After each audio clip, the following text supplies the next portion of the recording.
Ultimately, the president ran on designating these organizations as foreign terrorist organizations. We spent 20 years battling foreign terrorists in other countries. Now we've got them in our own hemisphere, poisoning our people with drugs, with gangs, with violence, with human trafficking. President Trump has said enough is enough. Drug trafficking, hostage taking, the murder of a sheriff's deputy, money laundering, ripping off elderly people.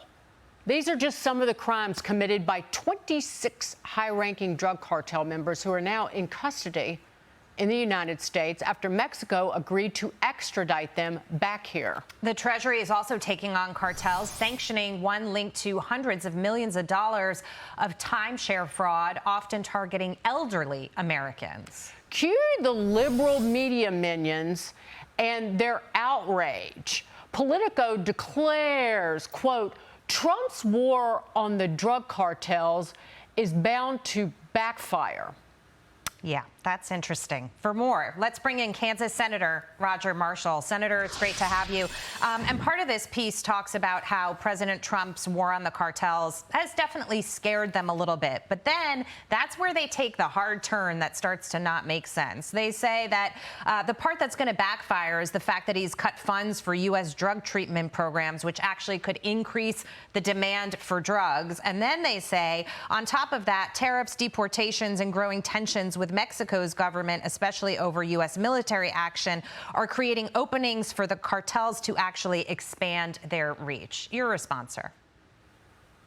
Well, we got to stop the hemorrhaging first. I'm a physician myself. Before we go into surgery, we want to stop the hemorrhaging, and that's what President Trump is trying to do here. He secured the border. And by the way, one of the reasons that Mexico is cooperating is because of the Trump tariffs. Because of the Trump tariffs, the Mexico president sent 10,000 troops to the border, and the amount of fentanyl crossing the border has been cut in half. And then these 26 cartel leaders is the next step. She did that because of the threat of tariffs. But and by the way, these cartels are alive and well across the state of Kansas.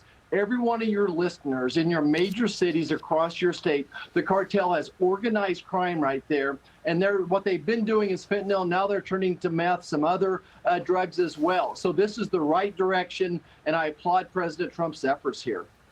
Also, they bemoan the fact that President Trump is cracking down on cartels that have moved into a vast array of businesses. And they have essentially become multinational organizations.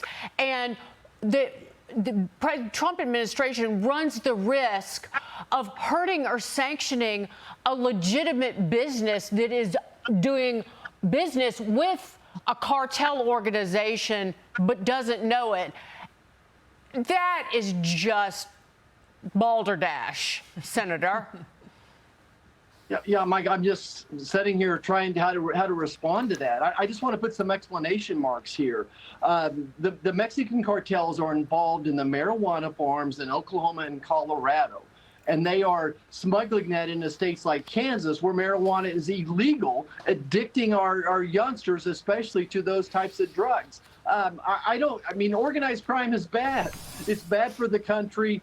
This is what these cartels are. They're organized crime. They're terrorists. We need to do everything we can to disrupt them. America is a land of law and order. I wake up in the morning thinking about the safety and security of my family first, and I think that's what the president is doing here as well. Right. You can't differentiate between a criminal organization and a legal one. Well, then you don't get to do business here.